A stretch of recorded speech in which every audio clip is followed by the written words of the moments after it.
President, I take this time to celebrate the success of the Affordable Care Act. We just completed the open enrollment period for 2023. Over 16 million Americans signed up for health coverage under the Affordable Care Act. That's about a 100% increase from the first year's enrollment in 2014. Less than 10 years, we have doubled the number of enrollees under the Affordable Care Act. It has contributed to a substantial reduction in the number of uninsured, which in and of itself is an important goal in healthcare. Uninsured individuals have less ability to access quality care in this country. That's something we all need to be concerned about and do our best to make sure everyone has access to health care. But they also contribute to what's known as cost shifting, and it causes a dislocation of health care facilities in the proper locations in our community. It also makes our healthcare system less efficient.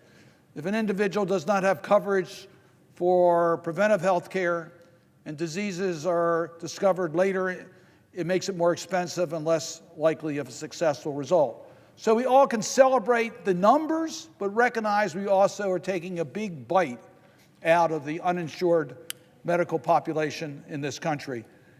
My numbers in Maryland are very impressive. 180,000 Marylanders enrolled in our state insurance exchange under the Affordable Care Act. That's, by the way, for minorities, a 9% increase in the Hispanic population and a 3% increase in the Black population. We are committed to eliminating health disparities in America. Now, there are many provisions in the Affordable Care Act. I want to mention one that I'm particularly proud because I had something to do with its creation, and that is elevating the National Institutes of under the National Institutes of Health, the National Institute for Minority Health and Health Disparities. We made it a full institute under the NIH. We also set up an Office of Minority Health within the Health and Human Services agencies. We did this so there would be a focus on dealing with the systemic challenges we have to medical care in this country. And the research that's being done by the National Institute for Minority Health and Health Disparities is cutting edge on reasons why we have disparities in this country, and it's leading to corrective action being taken. I'll just give you one example.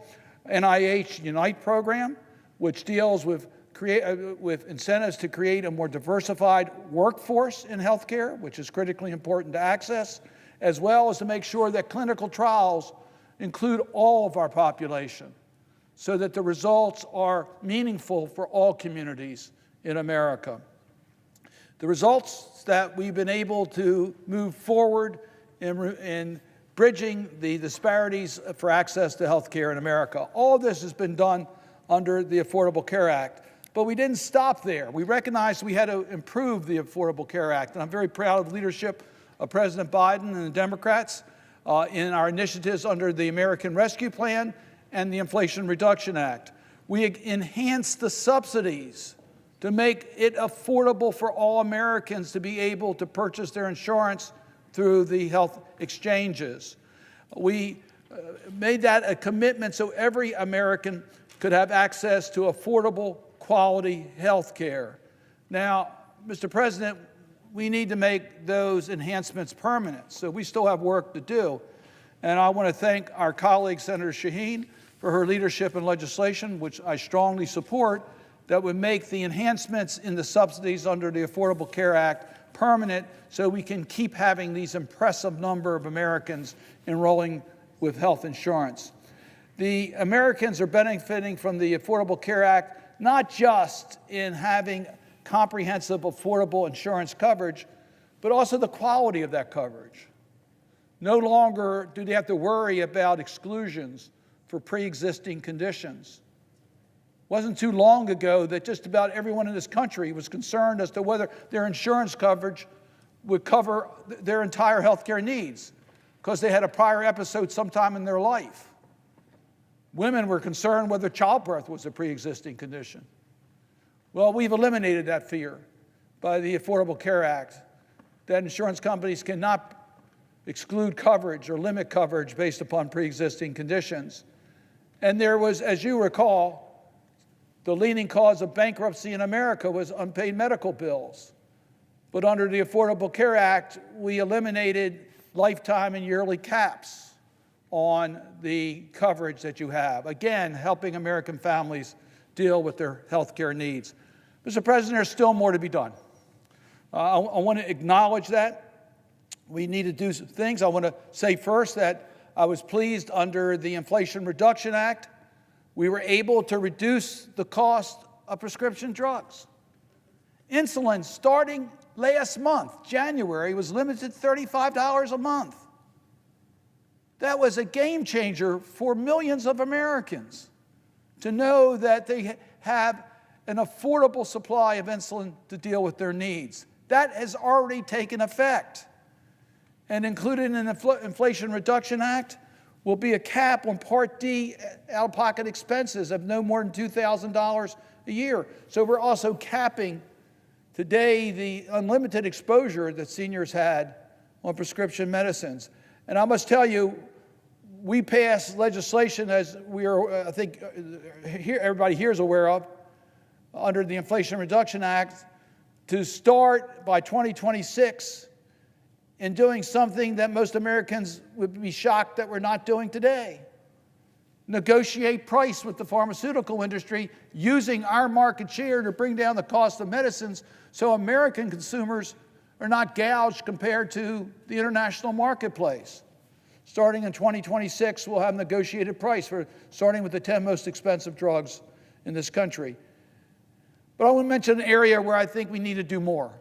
I've been very much engaged in oral health care. Most people know that when I came to the Senate in 2006, a year later, DeMonte Driver, a youngster in Prince George's County, lost his life because he couldn't get access to oral health care. I made that a crusade with my former colleague, the late Elijah Cummings, in trying to do something about that. And I am pleased that both the Affordable Care Act and the Children's Health Insurance Program requires coverage for pediatric dental care. That's the step in the right direction. But we haven't completed the needs that are out there. If you neglect your oral health care, you are likely to be neglecting your general health care. It is an area where we can prevent a lot of illness and problems. Most dental problems are preventable if you have access to dental care. So I've introduced legislation that would remove any annual or lifetime limit on oral health care under the Children's Health Insurance Program, the CHIP program. I want to thank Senator Stabenow for joining me in this effort. To me, this is something that is very consistent with the Affordable Care Act, and I hope that we'll be able to get that passed. But we also have to expand coverage. Medicaid coverage for dental care is primarily determined by the states. And many states limit coverage to emergency dental care, which means people, many families, can't afford their normal checkups for their adults that are in the family. We must do better as a nation. We need to expand Medicaid to cover oral health care. And for the 37 million seniors that are on Medicare, many cannot afford their dental annual visits. We need to expand Medicare to cover dental care as well. I want to thank my friend Senator Sanders for his leadership also on that particular issue. The bottom line, Mr. President, let us all work together so that we can achieve the goal of the Affordable Care Act. We've achieved a great deal to date by the passage of that bill, but we still need to do more to make sure health care is a right, not a privilege, and that every American has access to affordable, quality care. Working together, we can achieve that goal. With that, Mr. President, I would suggest the absence of a quorum.